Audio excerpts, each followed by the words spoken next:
Bonsoir, mesdames et messieurs, et bienvenue à Perspective. Je suis Francis Denis. Débutons tout d'abord par des nouvelles en provenance du Vatican. Hier, le pape François a présidé le traditionnel Angélus place Saint-Pierre. Dans son allocution précédant la prière mariale, le pape a souligné le rôle des pasteurs qu'il a décrit comme des hommes de compassion. Écoutons ce résumé de la télévision vaticane. Il n'a pas le désenchantement de celui qui raconte l'actualité du monde, ni de théorie comme celui qui étudie scientifiquement les comportements de masse. Le berger des âmes regarde les personnes avec les yeux du cœur parce que c'est ce qu'a fait Jésus avec les gens de son temps.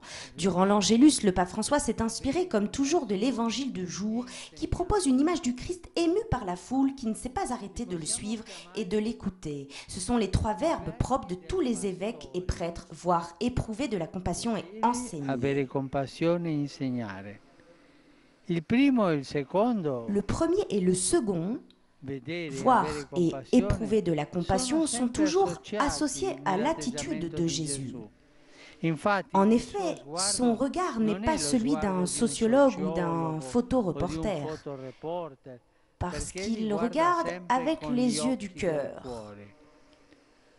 Ces deux verbes du bon pasteur, voir et éprouver de la compassion, sont associés à l'attitude de Jésus. De même, sa compassion n'est pas seulement un sentiment humain, mais c'est l'émotion du Messie dans laquelle s'est fait chair la tendresse de Dieu. Le pape François est également revenu sur son récent voyage apostolique en Équateur, Bolivie et au Paraguay en rendant grâce pour la chaleur de l'accueil reçu et en réaffirmant que malgré les graves problèmes sociaux et économiques, le continent latino-américain a un grand potentiel humain et spirituel grâce aux valeurs chrétiennes profondément enracinées en lui. Rendons-nous maintenant au Chili où notre journaliste Charles Bourgeois s'est rendu pour répondre à l'invitation du pape François d'aller aux périphéries de l'existence. Aujourd'hui, il nous présente Réna de Châteauvieux, jeune femme de 33 ans et qui vit avec son mari auprès des plus pauvres à travers l'œuvre Misericordia qu'ils ont créée en 2013 à Pincoya, en périphérie de Santiago au Chili. Écoutez.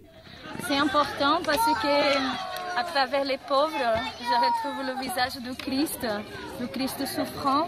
Et pour moi, c'est vraiment une manière concrète de pouvoir être à côté du Christ tout le temps. C'est une leçon chaque jour de voir comment leur générosité, leur simplicité de vie, et leur manière de dépasser les difficultés, c'est vraiment une leçon parce que parfois on oublie que la vie elle n'est pas faite que de choses faciles. Et en vivant à côté des gens qui souffrent, on se rend compte vraiment qu'il y a des choses plus importantes. Et en fait, c'est de revenir à l'essentiel, quoi. Et ça, les pauvres nous enseignent chaque jour. Plus près de chez nous maintenant, le 26 et 27 septembre prochain aura lieu en communion avec la Rencontre mondiale des familles à Philadelphie, un grand rassemblement familial à Sainte-Anne-de-Beaupré. C'est également pour célébrer leur 30e anniversaire de fondation que le mouvement ecclésial Les Brebis de Jésus organise cet événement. Voici là-dessus ce qu'ont préparé nos collègues de CDQ.tv. Oui, vraiment, c'est pour toutes les personnes qui s'intéressent au rôle de la famille dans l'Église, mais aussi pour toutes les personnes qui voudraient se ressourcer au cœur de Grand-Maman Sainte-Anne, au sanctuaire de Sainte-Anne-de-Beaupré. Il y a même possibilité d'hébergement si vous venez de loin à partir du vendredi soir, donc seulement nous contacter puis on peut vraiment s'accommoder. En fait, c'est nécessaire de s'inscrire, spécialement pour la journée de samedi. C'est au coût de 30 $ par personne et 60 $ par famille. Et pour s'inscrire, il faut s'inscrire par Internet au www.rassemblement.lesbrebisdejésus.com. Donc, je souhaite vraiment à toutes les familles ici présentes une belle journée au cœur du festival Foi et Famille, en espérant vraiment que ces familles se donnent un second rendez-vous au rassemblement familial à Sainte-Anne-de-Beaupré. Voilà, c'est tout pour aujourd'hui. Si vous avez des questions ou commentaires, vous pouvez m'écrire à l'adresse qui apparaît à l'écran. Merci d'avoir été des nôtres. À la prochaine.